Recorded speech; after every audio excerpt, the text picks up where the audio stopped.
Hello friends, welcome back to my YouTube channel. आज हम लोग स्टडी करेंगे डाइजेस्टिव सिस्टम के बारे में। डाइजेस्टिव सिस्टम जो होता है, इसको हिंदी में हम लोग पाचन तंत्र कहते हैं। पाचन तंत्र का मतलब होता है जो भी खाना हम लोग खाते हैं वो हमारे शरीर में जाके एब्जॉर्ब होता है। उसमें जो भी न्यूट्रिएंट्स यानी जो भी पोषक तत्व प्रेजेंट होते हैं वो सारा का सारा हमारी बॉडी में एब्जॉर्ब होके फिर हमारी बॉडी में उसका क्या होता है, ब्लड के साथ वो न्यूट्रिएंट्स पूरी बॉडी में सर्कुलेट होते हैं और वेस्ट मटेरियल बॉडी से बाहर निकलना, ये पूरा प्रोसेस हमारा कहलाता है डाइजेस्टिव सिस्टम। आइए अब हम लोग देखते हैं डाइजेस्टिव सिस्टम में जो फूड हम लोग गेन करते हैं उसके जो फेजेस होते हैं। 5 स्टेप में हम लोग खाने को गेन करते हैं। पहला स्टेप होता है इंजेशन। इंजेशन ऑफ फूड का मतलब होता है खाने को खाना यानी फूड को लेना। नेक्स्ट होता है डाइजेशन ऑफ फूड यानी खाने का पाचन होना। नेक्स्ट होता है एब्जॉर्प्शन ऑफ फूड यानी जो खाना हमने जो पचा हुआ खाना है उसका अवशोषण होना। नेक्स्ट होता है एसिमिलेशन ऑफ फूड। एब्जॉर्प्शन में जो भी न्यूट्रिएंट्स आपके इस खाने के साथ में आए हैं जैसे फैट, प्रोटीन, कार्बोहाइड्रेट, विटामिन, वो सारे के सारे न्यूट्रिएंट्स हमारी बॉडी में एब्जॉर्ब होना। एब्जॉर्ब होने के बाद में वो सारे न्यूट्रिएंट्स हमारे ब्लड में मिलके हमारी पूरी बॉडी में सर्कुलेट होते हैं और सर्कुलेट होने के बाद इजेक्ट यानी जो भी वेस्ट मटेरियल हमारी बॉडी में बचता है उसको शरीर से बाहर निकालने की क्रिया क्या कहलाती है, इजेक्शन कहलाती है। तो ये हो गए आपके 5 फेज जिसके माध्यम से हम लोग खाने को गेन करते हैं यानी हमारा जो डाइजेशन का प्रोसेस है वो चलता है। अब हम लोग बात करते हैं डाइजेशन की। तो डाइजेशन हम कह सकते हैं, डाइजेशन या पाचन यानी खाने के जो भोजन के हमारे मैक्रो और कॉम्प्लेक्स अणु होते हैं उनका सूक्ष्म अणुओं में टूटना आपका डाइजेशन कहलाता है।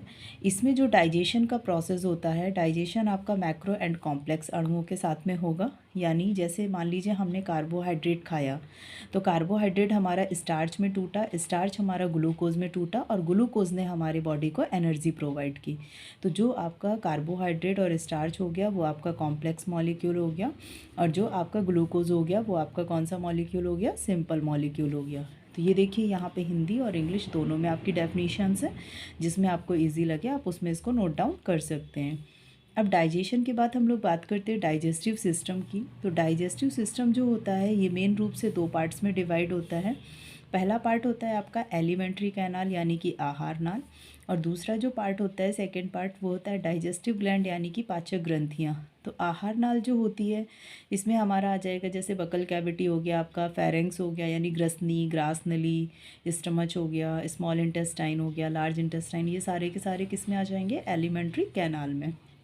डाइजेस्टिव ग्लैंड जो होती हैं जैसे हमारी बॉडी में लार ग्रंथियाँ यानी सैलिवरी ग्लैंड्स पाई जाती हैं, आपका लीवर हो गया, पैनक्रियाज हो गया, ये सारी ग्लैंड्स डाइजेस्टिव ग्लैंड के फॉर्म में होती हैं। ठीक है, तो ध्यान रखिएगा लीवर जो होती है हमारी लार्जेस्ट ग्लैंड होती है ह्यूमन बॉडी की। इसका वेट लगभग 1.5 किलो होता है, 1.5 kg होता है। ये ब्राउन कलर का स्ट्रक्चर होता है। इसमें आपका एक पाउच लाइक स्ट्रक्चर प्रेजेंट होता है जिसको हम लोग क्या बोलते हैं, गाल ब्लैडर बोला जाता है। पेनक्रियाज जो होता है इसको मिक्स ग्लैंड भी बोला जाता है। अब हम लोग बात करते हैं एलिमेंट्री कैनाल की। तो जो एलिमेंट्री कैनाल होती है इसकी जो लेंथ होती है वो आपकी 32 से 33 फीट तक होती है या 9 से 10 मीटर तक होती है। इसमें जो ऑर्डर होता है एलिमेंट्री कैनाल का अब हम लोग वो देखते हैं। तो ऑर्डर में क्या आएगा, सबसे पहले आपका माउथ आएगा यानी सबसे पहले खाना हम मुँह से लेते हैं, फिर वो हमारे माउथ कैविटी में जाता है। माउथ कैविटी से वो खाना फेरेंक्स में जाता है। माउथ कैविटी में हमारे टीथ, टंग, ये सारे ऑर्गेनल्स आ जाएंगे। नेक्स्ट खाना जाता है फेरेंक्स। फेरेंक्स का मतलब होता है ग्रसनी। ग्रसनी जो होती है आपने देखा होगा जब हम लोग ज़्यादा कुछ वर्क करते हैं यानी फिजिकल एक्टिविटीज़ करते हैं, श्रम वाला कार्य करते हैं, तो हम लोग मुंह से कभी कभी सांस लेने लगते हैं। तो वो फेरेंक्स ही एक ऐसा ऑर्गन है जो आपका डाइजेस्टिव सिस्टम और रिप्रोडक्टिव सिस्टम दोनों में प्रेजेंट होता है। नेक्स्ट आ जाएगा फेरेंक्स से फूड ओइसोफेगस में जाता है। ओइसोफेगस का मतलब ग्रास नली होता है। ग्रास नली से स्टमच में जाता है। स्टमच का मतलब आमाशय होता है। आमाशय से जो भोजन होता है वो स्मॉल इंटेस्टाइन में जाता है। आमाशय में हमारा जो HCl होता है वो रिलीज़ होता है और आमाशय में भोजन लगभग हमारा 4 से 5 घंटे रहता है। नेक्स्ट स्मॉल इंटेस्टाइन में जाता है। स्मॉल इंटेस्टाइन हमारी 3 पार्ट्स में डिवाइडेड होती है, ड्यूडिनम, ज्यूजिनम और एलियम पार्ट में डिवाइड होती है। ड्यूडिनम का जो पार्ट होता है यानी ये इसका स्टार्टिंग पार्ट है और ये लास्ट पार्ट है। तो ड्यूडिनम हमारा स्टमच से अटैच्ड होता है और एलियम जो होती है वो लार्ज इंटेस्टाइन के सीकम पार्ट से अटैच्ड होती है।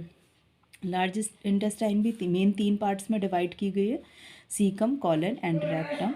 तो सीकम जो होता है और रेक्टम से जो फूड होता है वो एनस, यानी कि एनस में जाके बॉडी से इजेक्ट हो जाता है। एनस जो होता है वो आउटर पोर होता है जहाँ से हमारा वेस्ट फूड मटेरियल बॉडी से बाहर जाता है।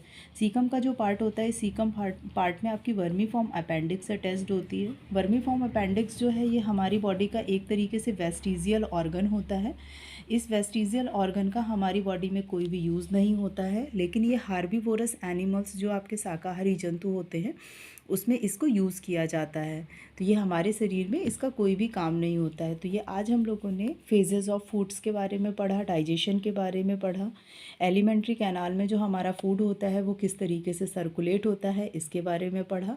दोस्तों, अगर आपको वीडियो पसंद आई हो तो वीडियो को लाइक करना ना भूलें, अपने दोस्तों के साथ शेयर करें और आगे और भी ऐसे ही वीडियोस देखने के लिए चैनल को सब्सक्राइब करना तो बिल्कुल भी ना भूलें।